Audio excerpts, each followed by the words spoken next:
আসসালামু আলাইকুম, welcome to my page. আমাদের স্বপ্ন থেকে আপনাদেরকে স্বাগত। বরাবরের মতো আকাশ লই এসেছি আপনার কাছে ছোট্ট একটা ব্লগ। আর ব্লগটা হলো যে যে টিম থেকে ওরা মুখে না হিন আমরা দেওয়া বুঝিনি। সৌদি টিম আর বাংলাদেশে এই টিম অনেক ফারাক আছে, আপনার হিন দেওয়া বেলে বলে বুঝিনি। তো শুরুতে রইল কার্ডিয়ান এন্ট্রি দিতে হবে বুঝিনি। কার্ডিয়ান এন্ট্রি দিলে হাতটা লইয়ে লাগব। আমি কার্ডেরটা এন্ট্রি দিচ্ছি, এন্ট্রি দেওয়া হয়ে গেছে। এখন লিখছে যে প্রসেসিং প্লিজ। তারপরে আমাকে বলছে পাসওয়ার্ড দিতে।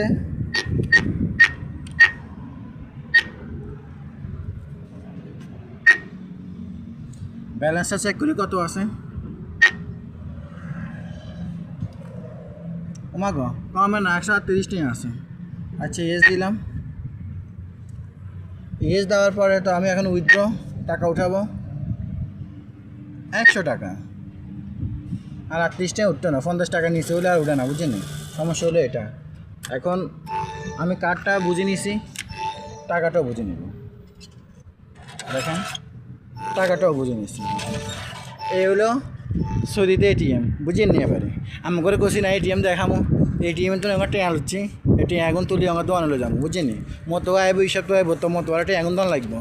মতো যে জামিলা লোক বুঝিনি 1920 হলে উঠে যায়। আমার ঘরে তো আগের ভিডিওতে কষি মতো আর এত তাড়াতাড়ি উঠে যায় আমি কল্পনা করতে পারি না বুঝিনি। এই হলো কথা। তো টাটা, সি ইউ টুমরো, আল্লাহ হাফেজ।